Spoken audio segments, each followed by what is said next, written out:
1장 7절부터 10절까지입니다. 너희 중 누구에게 밭을 갈거나 양을 치거나 하는 종이 있어 밭에서 돌아오면 그더러 곧 와 앉아서 먹으라 말할 자가 있느냐? 제가 먼저 이런 이야기를 드리죠. 제가 교회를 섬기면서 이런 어려움에 빠진 적이 있었어요. 어떤 분이 교회에서 우리 유스 그룹에 컴퓨터가 필요하니까 컴퓨터를 좀 도네이션 해주세요라고 광고를 냈는데 어떤 분이 그 교회 소식을 보고 감동을 받아가지고 컴퓨터를 기증을 했어요.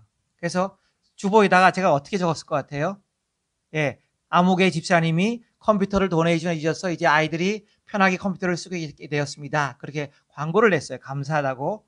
그랬더니만 예배가 끝나고 나서 어떤 교인이 찾아오셨어요. 저한테 와서 하시는 말씀이, 목사님, 분명히 성경에 오른손이 하는 일을 왼손이 모르게 하라고 그랬는데 이렇게 하면 이거 성경하고 위배되는 거 아닙니까? 라고 하더라고요. 여러분은 어떻게 답변하실 것 같아요? 자, 교회에서 어떤 분이 도네이션을 했어요. 밥을 냈어요. 어떤 분이 헌금을 냈어요. 특별 헌금을 냈어요. 그러면 광고를 안 해야 됩니까? 해야 됩니까? 자, 어느 게 성경적이라고 생각하세요? 우리 에릭 집사님. 어느 게 성경적이라고 생각하세요? 그럼 이유가 중요한 거예요. 원장님, 왜요? 오케이. 자, 또 다른 분. 한번, 아니, 여기 정답 없어요. 그냥 말씀해 보세요. 자, 우리 이영하 사모님. 어느 쪽이 옳다고 생각하세요? 안 하는 게 왜요? 오케이. 자, 그 다음 우리 전도사님. 우리 찬양팀 인도하는 전도사님. 어느 쪽이 옳다고 생각하세요? 네. 그런데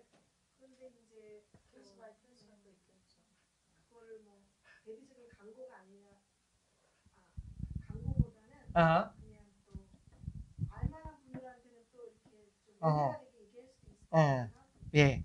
그래서 제가 그 얘기를 듣고 제가 큰 잘못을 저지른 거예요. 죄송합니다. 여러 번 얘기를 했어요. 그분한테 정확한 걸 좋아하신 그분. 그러고 나서 가만히 생각해 보니까 제가 틀리지가 않았더라고요.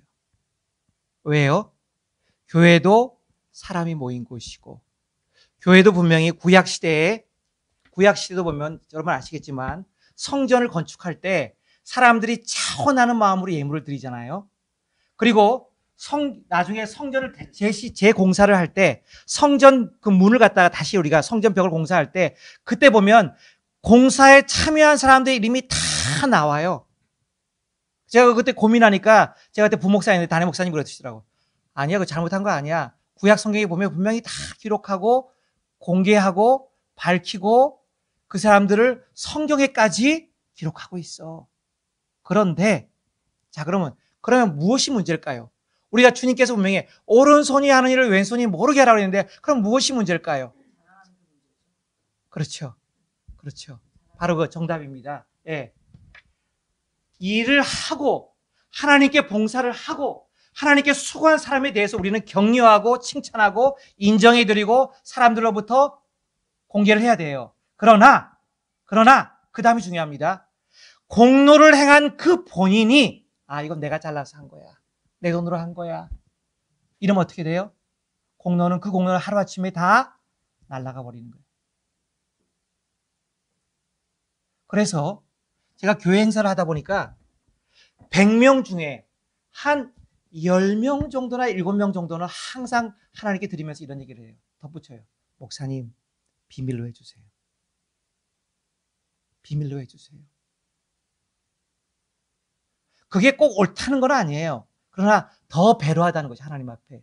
본인이 도네이션 한 사람이 목사님 이거 비밀로 해주세요. 어떤 믿음이 진짜 좋은 사람은 그래요. 저는 하나님 나라에서 상급 받고 싶어요. 이곳에서 다 받으면 하나님께 받을 게 없잖아요. 그래서 분명히 하나님의 일을 하는데 교회도 마찬가지고 세상도 마찬가지고 어떤 나라도 마찬가지고 분명히 열심히 수고하고 남들보다 더 많이 공을 세운 사람이 있어요. 그러면 나라에서 어떻게 돼요? 훈장을 줘요. 우리 라미라다 교회 그 젊은 하베르 목사님이 이라크 전쟁에 참여해가지고 목숨을 걸고 싸웠기 때문에 금메달이 아니고 동메달의 하나의 훈장을 받았다고 우리 감독님께서 늘 자랑스러워했어요. 우리 사위가 그래도 국가에서 훈장 받은 사람이야. 예. 그만큼 용감하고 아직 그 불의를 보면 못 참는 그런 스타일이 있어. 깨끗하고. 하비에르 목사님이. 우리 지금 뭐 같이 예배 못 드리지만. 그래서 그거를 인정하는데 중요한 건 뭐냐면 본인이 그 공로를 내 공로라고 생각하면 그거는 이미 하나님 앞에 받을 상, 천국에 받을 상을 다 어떻게 보면 받았기 때문에 받을 수 있을까요? 없을까요? 하늘나라에 가서. 없다는 거예요. 없다는 거. 이게 바로 중요한 거예요. 이 차이를 여러분 아셔야 돼요. 그죠? 그래서 우리 교회는 분명히 하나님께 드리고 봉사하고 수고한 사람을 칭찬해 드리고 인정해 드리고 격려해 드리고 우리가 사람들 앞에서 공개를 해야 돼요. 박수를 쳐야 돼요. 그건 틀린 게 아니에요. 그러나 본인이 그거를 어떻게 받느냐에 따라 달라진다는 거죠. 그래서 만약에 교회가 오늘 본문의 결론은 이거예요. 한마디로. 만약에 교회를 운영하려면 다 모든 게 다 자원봉사잖아요. 그죠? 다 자원봉사하고 헌신이고 충성이고 자기 거 드리는 거잖아요. 그런데 교회가 칭찬을 해드리는데 그 칭찬을 받고 나서 하나님께 영광 올려드립니다. 내게 아니에요. 라고 하는 마음이 사라지기 시작할 때, 그런 마음이 교회에서 점점 얇아지기 시작할 때, 어떻게 말하면 사람들에게 인정받기 위해서 하나님께 드리기 시작할 때, 그 교회는 내리막길을 간다는 거죠. 그 교회는 복음에서 역행하는 교회가 된다는 거예요. 기억하셔야 돼요. 그래서 결국 교회가 공로주의에 빠질 때 그 교회는 타락하는 겁니다. 그 교회는 그리스도의 복음이 없는 겁니다. 그 교회는 그리스도의 피값으로 산 교회가 아닌 게 되는 겁니다. 왜? 우리가 아무리 봉사한다고, 내가 평생에 땀 흘리고 피땀 흘려서 모은 모든 전재산을 하나님께 드린다고 내 생명의 값을 대신할 수 있겠습니까? 우리 노 목사님이 2번씩이나 얘기하신 예화가 있잖아요. 한국의 유명한 재벌 이병철 씨가 그렇게 많은 돈을 모아놓고 나중에 병에 걸리니까 그 많은 재산이 아무 소용이 없더라고. 이거 굉장히 중요한 겁니다. 신앙이 옅은 사람일수록 인정과 칭찬받기를 좋아해요. 신앙이 깊은 사람일수록 하나님 앞에 많이 드리지만 드린 것에 반비례하여 소리 소문 없이 인정을 사람들한테 안 받기를 더 원하는 거예요. 여러분, 이 두 가지의 양극단의 모습을 여러분이 잘 간직하셔서 하나님께 드리면 드릴수록 아니에요. 하나님이 힘주셔서 한 거예요. 하나님이 주신 건강으로 한 거예요. 하나님이 이번에 특별히 돈을 갖다가 물질의 축복을 해주셔서 제가 드린 거예요. 라고 말하실 수 있고 고백할 수 있고 이 마음 중심에 정말 그런 마음으로 남들이 인정해 주지 않아도 섭섭하지 않고, 교회에서 섭섭증에 걸리면 큰일 나잖아요. 시험 들어요. 예, 섭섭증에 걸리지 않고 괜찮아요. 감사해요. 라고 말할 수 있는 사람, 그런 사람들이 모인 교회, 그런 사람들이 대다수를 이룬 교회, 그게 바로 하나님이 오실 때, 우리 주님이 재림하실 때 참 교회라고 인정받게 된다는 거예요. 오늘 성경이 바로 그걸 말합니다. 자, 공로주의에 빠지지 않는 그리스도인이 선한 행위 때문에 공로주의에 빠지면 안 되는 이유는 무엇입니까? 첫 번째, 제가 예를 든 거예요. 아주 쉬운 예로. 수술은 의사가 해도 치료는 하나님께서 하시기 때문에. 그렇죠? 세상에서 제일 고난도의 기술을 필요하는 게 뭐예요? 예, 이 기계적인 정교한 기술이 필요한 거예요. 우리 노진명 장로님께서 기계공학을 전공하셨지만 기계공학이 그 나라의 공학의 꽃이라고 그러잖아요. 기본이라고 그러잖아요. 왜? 제일 정교하고 디테일하기 때문에. 그래서 세계에서는 독일과 일본이 기계 기술이 제일 발달했다고 그러죠. 그래서 약간 어려운 기계는 다 독일하고 일본 빼면 이 세상에서 만드는 나라가 거의 없어요. 그럴 정도인데 사람의 생명을 다루는 의사가 얼마나 소중해요. 그죠? 그런데 그 의사 중에서 특별히 사람의 배를 갈라서, 그죠? 집도를 해가지고 그 안에 있는 우리 인테스틴의 문제점을 갖다가 치료하고 고칠 수 있는 의사는 의사 중에 가장 고난도의 기술이라는 거예요. 설전이라고 그러지, 영어로. 그죠? 그 의사를 우리가 최고로 쳐주잖아요. 그죠? 근데 그 의사도 자기가 수술을 하지만 자기가 배운 좁은 의학 지식으로 수술은 하지만 그 환자의 수술이 성공할지 실패할지는 자기도 장담을 못 하잖아요. 그래서 항상 우리가 수술 받기 전에 무슨 동의서를 쓰죠? 예, 수술이 잘못되어도 나는 이 결과에 대해서 컴플레인을 하지 않겠습니다. 동의서를 반드시 받아야지만 닥터가 수술을 해줘요. 기본이에요. 왜? 아무리 수술을 잘하는 의사랄지라도 오늘 실패할지 모른다는 거예요. 제가 전문의, 특히 서전의 그 얘기를 그 기사들을 보니까 사람의 이 내장이요, 이 인테스틴이 사람들 안에 있는 장기가 실제로는 우리가 알고 있는 상식하고 너무 다른 그런 기형이 사람도 엄청나게 많더라는 거야. 닥터가 열어보니까. 근데 그걸 어떻게 자기가 학교에서 배운 지식으로 감당할 수 있겠어요? 딱 열어봤더니만 장기가 이쪽에 있어야 될 게 이쪽에 없는 거예요. 그런 기형도 엄청나게 많더라는 거예요. 닥터가 말하는 게. 그러니까 열었을 때 그 병을 완전히 치료하고 수술이 성공한다는 것은 닥터도 장담을 못 한다는 거예요. 이 예를 든 거예요. 그래서 내가 하는 것 같아도 하나님이 한다는 걸 빨리 깨달아야 돼요. 이걸 깨닫지 못하면 믿음이 자라지 못해요. 내가 봉사한 것 같아도, 내가 드린 것 같아도, 내 노래 잘하는 능력으로 하나님께 드린 것 같아도, 내 탁월한 기질 갖고, 헌신 갖고, 충성 갖고 하나님께 드린 것 같아도 내가 한 게 아니라 하나님이 주신 은사와 지혜와 기회와 능력과 물질과 건강이 되어서 드렸습니다라고 하는 것을 반드시 깨달아야 된다는 겁니다. 두 번째는요, 제가 이런 예를 들었죠. 성경의 예죠. 사람이 물을 주고 씨를 뿌려도 자라게 하시는 분은 하나님이십니다. 가장 우리가 이해하기 쉬운 두 가지 예를 드는 거예요. 농사 지어보신 분 혹시 계세요? 별로 없는 것 같아요. 제가 눈치로 보니까. 요즘에 우리 두 분이, 세 분이 열심히 농사 짓고 계신데 어떠신가요? 농사가 씨를 뿌린다고 내 마음대로 씨가 잘 자라서 열매가 맺히고 풀이 자라던가요? 목사님 어떠세요? 씨를 뿌리니까요. 새가 와서 주워 먹고 또 타서 또 안 나는 것도 있고. 오케이. 100%를 뿌리면 50만 나도 잘 나는 거고. 50%만 나 달라는 거고. 그렇습니다. 그렇죠. 목사님도 평생 농사 안 지으시다가 이번에 선교를 위해서 공부 많이 했습니다. 농사를 지어보니까 내가 씨를 뿌렸다고 그게 싹이 나는 게 아니라는 거예요. 금방 말씀하셨잖아요. 내가 열심히 뿌렸는데 50%밖에 안 나오더라는 거예요. 나게 하시는 분은 누구예요? 자라게 하시는 분은 누구예요? 하나님이시라는 거예요. 그럼요. 그래서 제가 안동에서 대학부를 목회하고 있었을 때 그 시골에서 농사를 짓는 애들인데 어느 애는 비바람이 너무 많이 불어가지고 다 쓰러졌어, 식물들이. 그래서 얘네들이 등록금을 내야 되는데 등록금을 내지 못하는 거예요. 그런 일도 있더라고요. 그래서 우리가 십시일반을 모아서 등록금을 이렇게 빌려주기도 하고 그랬죠. 하나님이 안 하면 안 되는 거예요. 근데 또 거꾸로 너무 잘 되면 교만해져요. 제가 그때 이 이야기를 한번 드린 것 같은데, 우리 미국에서 그 유명한 은행, 미국의 유명한 은행이 뭐죠? BOA, 뱅크 오브 아메리카예요. 그 이름도 유명한 은행, 뱅크 오브 아메리카. 그 뱅크 오브 아메리카에서 로운 디파트먼트에서 제일 잘 나가는 분이 아마 우리 교회 그때 집사님이셨어요. 그분이 저한테 간증한 게 있어요. 속으로 모임에서, 목사님, 제가 워낙 능력이 좋아가지고 로운 디파트먼트에서 해마다 로운을 빌려줘요.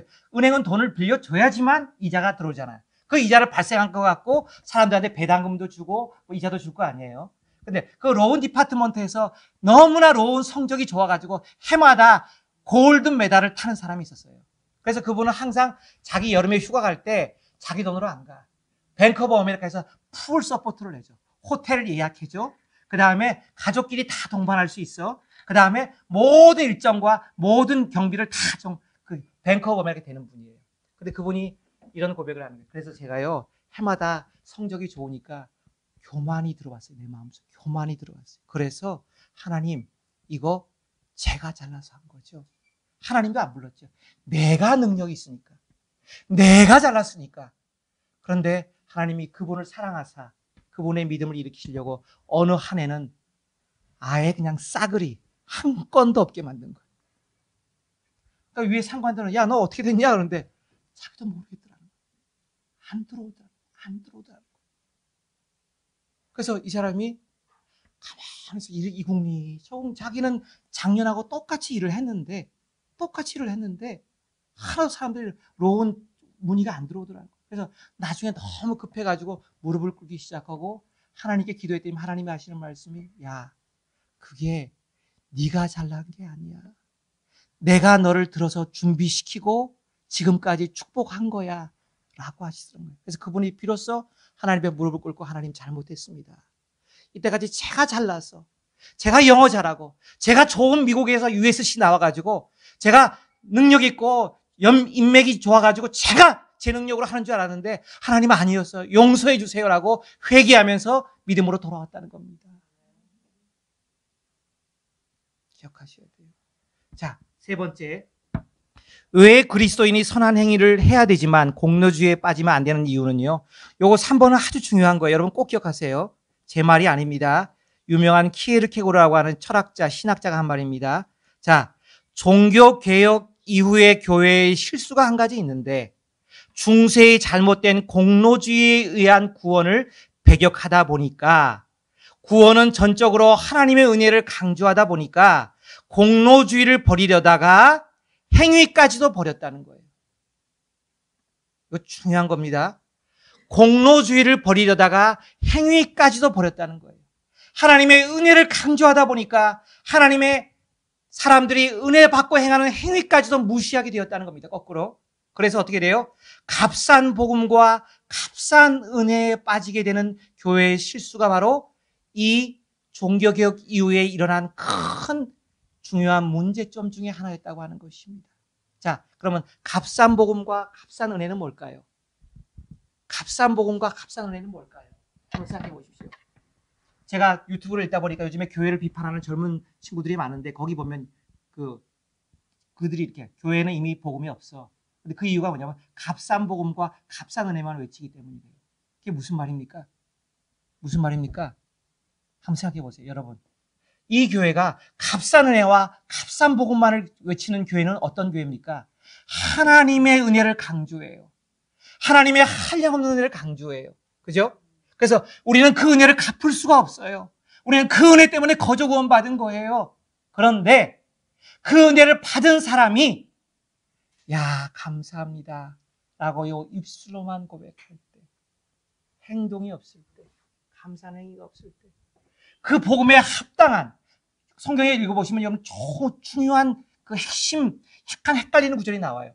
하나님께서 값없이 은혜로 우리를 구원하셨고 값없이 먹게 하셨다고, 복음을 먹게 하셨다고, 듣게 하셨다고 그랬지만 또 한편에 뭐라고 그러는지 아세요? 네가 그 대가를 치러야 된다는 거예요. 이게 무슨 말입니까? 값싼, 예? 맞아요, 권사님. 맞아요. 아멘. 오늘 권사님 홈런 치시네. 예.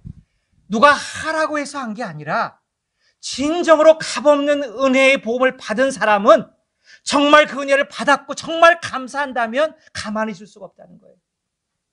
내가 예를 들어서 도저히 갚을 수 없는 빚을 한 30만 불을 지고 있는데 정부에서 그 빚을 갚아줬어요. 탕감해줬어요. 너무 감사해. 너무 감사해. 그러면 나는 어떻게 돼요? 열심히 일을 해서 돈을 벌어서 텍스를 해도 더 많이 내려고 늘 그 마음을 가지고 살잖아요. 그죠? 그 마음이 없는 게 뭐냐? 값싼 복음이라는 거예요. 교회에서 그 마음을 강조할 수는 없어요.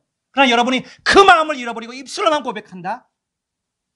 그러면 여러분 미안하지만 값싼 복음, 값싼 은혜에 빠진 거예요. 교회 세상에서 그 모습을 보고 야, 너는 가짜야 라고 말한다는 거예요. 그게 무섭다는 겁니다. 그게 무섭다는 겁니다. 자, 그래서 우리가 은혜를 강조하다 보니까 사람이니까 한쪽을 강조하니까 어떻게 돼요? 한쪽을 소홀히 하게 되었다는 거예요. 일부러 그런 게 아니라 우리도 그럴 수 있잖아요. 이거 꼭 기억하셔야 돼요. 여러분, 그래서 값싼 복음, 값싼 은혜에 빠지지 마세요. 무슨 말이냐면 내가 세상에 나가면 하나님으로부터 값없이 은혜를 받고 다 거저받았고 내가 치료받고 지금까지 건강하기 때문에 세상을 위해서 내가 무보수로 봉사할 수 있는 준비가 돼야 되고 헌신할 수 있는 준비가 되고 그들을 섬길 수 있는 준비가 돼 있어야 되는 거예요. 그게 안 돼 있다? 그리스도인이 값싼 복음이라 세상은 말한다는 거예요. 이걸 꼭 기억하시기 바랍니다. 예. 그래서 자, 그래 그래서 시편 127편에 보시면 여호와께서 집을 세우지 아니하시면 세우는 자의 수고가 헛되며 여호와께서 성을 지키지 아니하시면 파수꾼의 경성함이 깨어 있음이, 옛날 보면 경성함이라 돼, 깨어 있음이 헛되도다라고 나오고 있죠. 자, 그럼 오늘 본문으로 들어가서요.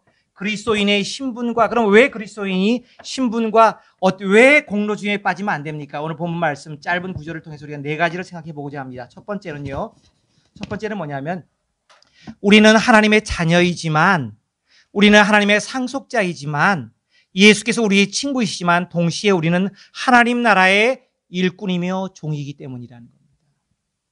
그러니까 성경에서는 우리가 하나님께 받은 그 특수한 엄청난 스페셜한 블레싱을 설명하기 위해서 여러 비유를 들어요. 그 중에 하나가 우리가 하나님의 자녀입니다, 하나님의 상속자입니다라는 것도 있지만, 정반대의 위치에서 우리는 하나님의 종이라는 것을 잊어버리면 안 됩니다. 만약에 나는 하나님의 자녀야, 난 하나님의 나라의 공주와 왕자야, 난 하나님의 상속자야, 난 하나님 대단한 사람이야, 이렇게만 하고 종으로서의 합당한 삶을 살지 않을 때 그게 바로 값싼 복음에 빠진 거예요. 그게 바로 이스라엘이 책망받은 거예요. 우리는 하나님의 택한 백성이야, 그러니까 죄 지어도 괜찮아. 우리 이스라엘 영토의 가장 중요한 알짜배기 땅에는 예루살렘이라는 하나님의 성전이 있어. 우리가 매일 예배를 드리니까 하나님, 우리가 어떤 죄를 지어도 여기를 하나님께서 망하게 하지 않을 거야, 성전이 무너지게 하지 않으실 거야. 그게 바로 값싼 복음이라는 거예요. 그건 아니라는 거예요. 하나님의 사랑을 받았으면 하나님의 사랑에 합당한 삶을 우리가 주께 드려야 한다는 거예요. 그래서 오늘 보면 17장 7절에서 8절, 누가 좀 읽어주세요. 7장 7절 8절, 시간이 없어서 빨리 좀 읽어주세요. 너희 중 누구에게 밭을 갈거나 양을 치거나 하는 종이 있어 밭에서 돌아오면 그대로 곧 와 앉아서 먹으라 말할 자가 있느냐. 도리어 그대로 내 먹을 것을 준비하고 틀을 띠고 내가 먹고 마시는 동안에 수종 들고 너는 그 후에 먹고 마시라 하지 않겠느냐. 예, 주님께서 하나님의 일꾼된 우리 모두에게 말씀하시는, 주님께서 주시는 권면이에요. 야, 너희가 누군지 알아? 하나님의 밭의 일꾼이야. 하나님의 양떼를 치는 양 목자야. 너희가 그렇게 일꾼으로 부름받았대. 너희는 일해야 돼. 일하지 않은 사람이 건강하지 않잖아요. 아픈 거죠. 그죠? 아프면 쉬어야 되지만 우리가 건강을 회복하면 다시금 일을 해야 된다는 거예요. 근데 그 일을 다 하고 돌아왔더니만 주인이, 야, 너 참 수고했어, 나랑 같이 밥 먹자 라고 하냐 이거예요. 종한테. 아니라는 거예요. 그래, 수고했지만 네가 아직 할 일이 남았어. 내가 밥을 안 먹었으니까 내 밥 차려. 그리고 나서 네가 먹어. 순서가 있다는 거예요. 종에겐 두 가지 일이 있다는 거예요. 하나는 주님의 백성을 돌보고 주님이 맡기신 일에 충성해야 되고, 더 중요한 것은 주님을 우리는 서포트하면서 주님 앞에 워십하며 순종해야 된다는 거죠. 이 두 가지를 잊어버리면 안 된다는 겁니다. 그래서 거기 보시면 하나님은 크리에이터, 창조주세요. 우리는 누구죠? 피조물이에요. 제가 우리 애한테 어제 그랬어요. 우리 애가 어제 슬립오버 하고 왔어요. 우리 큰아들이 여기 앉아있지만. 그래서 내가 데리러 갔는데, 그래서 너 어제 뭐 했냐, 어떻게 잤냐 그랬더니 막, 아빠 우리는 일찍 자고 목요일날 일찍 자고 금요일날 아침에 5시에 일어나서 그 집 아빠가 태워주는 차를 타고 가까운 써니힐 하이스쿨에 가서 농구를 하고 걔네 아빠가 주는 아침 브레이퍼스트를 먹고 왔어. 그래서 내가, 야, 너무 잘했다. 보통 젊은 애들이 모이면 영화 보고 놀고 그러면서 밤 늦게 자고 아침에 일어나는 둥 마는 둥 가서 해롱해롱 해가지고 집에 오는데 얘들은 그렇게 안 한 거예요. 잘했다. 왜? 우리는 피조물이니까. 우리 마음대로 살 수 없어. 젊다고 마음대로 밤새고 막 아무렇게나 해. 건강이 쉽게 망가진단다. 왜? 우리는 피조물이니까. 여러분 그거 기억하셔야 돼요. 우리는 하나님의 피조물에 불과해요. 하나님이 건강 걷어가시면 끝이에요. 하나님의 창조 질서에 어긋나기 때문에 하나님 허락하지 않으시면 그건 어쩔 수 없는 거예요. 우리는 제한된 limited time, limited place, limited 능력을 가지고 리미티드한 기회 속에서 사는 사람이에요. 두 번째로 제가 다시 한번 거기 하기 위해서, 거기 그리스도의 몸값으로 우리를 사셨다. 여러분, 우리가 보통 예수님을 구원자, 세이비어라고 하고 우리가 세이브, 구원 받았다고 하잖아요. 근데 조금 더 성경적으로요, 조금 더 깊은 단어는 redeem이란 단어예요. redeem. 영어는 다르죠. 근데 우리말은 비슷해요. 구원받았다, 구속받았다 비슷하잖아요. 영어는 확연히 달라요. 보세요. 영어의 redeem이라고 하는 것은요, 노예 시장에서 값을 주고 대가를 지불하고 풀 프라이스를 페이오프하고 내가 그 종을 사서 이제 나의 소유로 삼았다. 이게 바로 리딤이에요. 그죠? 우리 뭐죠? 그 루키인가? 기업 물을 자. 그게 바로 구약적인 그거죠. 예. 리딤. 다 갚았다는 거예요. 그래서 교회 가운데 은혜로운 이름을 지닌 교회가 리디머 교회라는 게 있잖아요. 리디머 교회. 주님께서 우리를 값주고 사셨습니다. 주는 우리의 구속주로 오셨습니다. 우리말은 구원, 구속 비슷하니까 자꾸 헷갈리는데 구속이라는 리딤이라는 거예요. 풀 프라이스를 페이오프하고 나를 하나님의 자녀로 속량해 주셨다. 값으로 사셨다는 거예요. 예. 그러므로 우리는 여기 보면 고린도전서 7장 22절과 23절에 이렇게 나와요.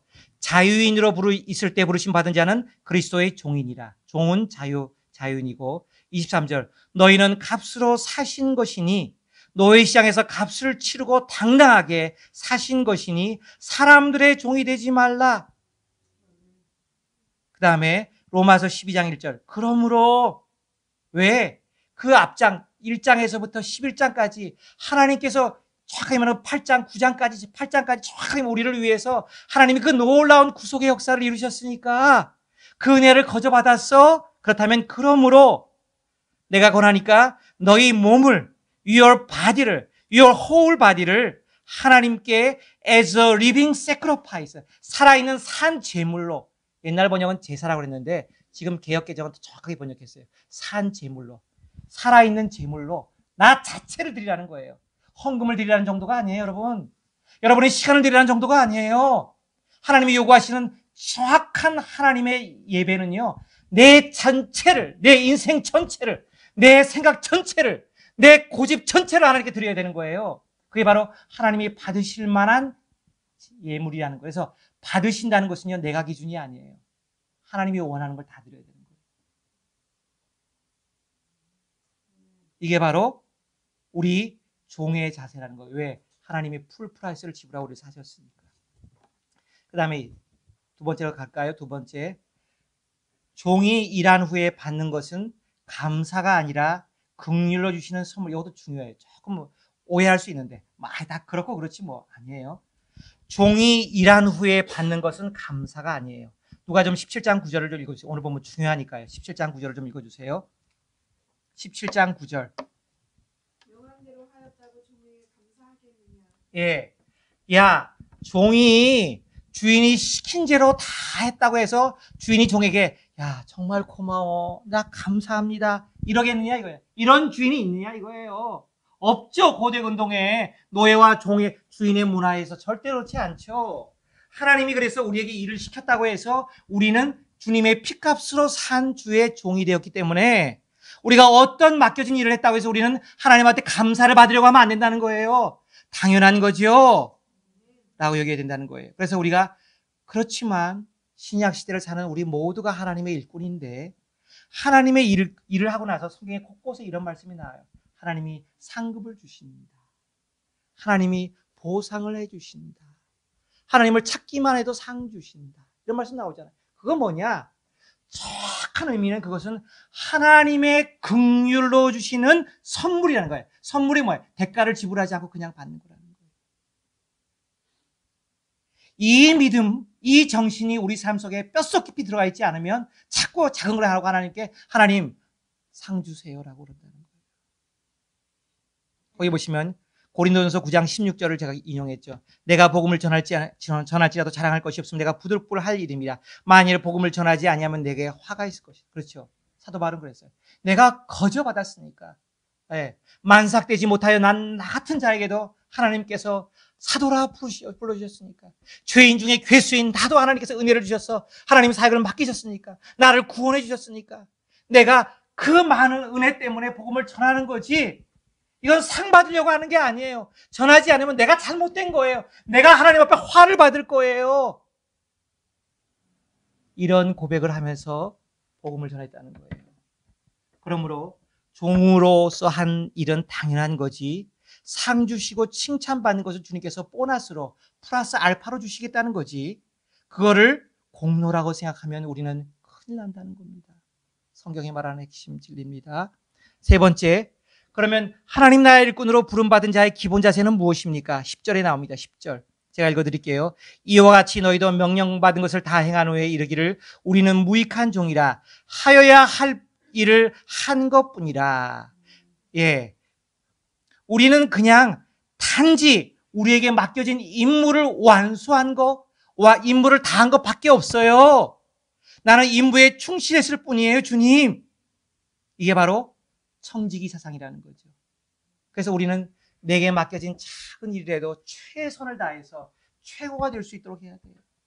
제가 아는 어떤 집사님 한 분이 계신데 그분이 참 어려운 상황 속에 결혼 생활을 하셨고 남편이 일찍 돌아가셔서 홀로 되셨어요. 근데 그분이 뭐냐면 알터레이션을 하는 기술이 있는데 그분이 제가 얼마 전에 만나요. 그분이 그런 거 배워요. 목사님, 제가 청지기인가 봐요. 그래서 왜요? 그랬더니만 제가요 너무 사람들이 많이 와서 받지도 않고 전화도 다 끊어버렸는데도 계속해서 일감이 들어와요. 근데 사람들이 나는 뭐 SNS가 뭔지도 모르고 나는 페이스북이 뭔지 트위터가 뭔지도 모르는데 그 다음에 뭐 인스타그램이 뭔지도 모르고 사람들이 거기다 계속해서 이 가게 이 주인이 너무너무 이 알터레이션을 잘하니까 반드시 그곳에 가라고 소개해 준다는 거예요. 그래서 사람들이 자꾸 몰려와서 자기는 죽겠다는 거예요. 자기는 그냥 경제적으로 어렵지 않은데 그냥 기쁨으로 하는 건데 사람들이 너무 많이 이익 들어오는 그러면서 하는 말이 아마 이게 내가 청지기적인 사명인가 봐요. 그러더라고요. 맞습니다. 그거 해야 됩니다. 우리 여기 노장훈님 앉아 계시지만 노장훈님 저하고 같이 일해봤지만 작은 거 하나 만들 때도 대충 안 해요.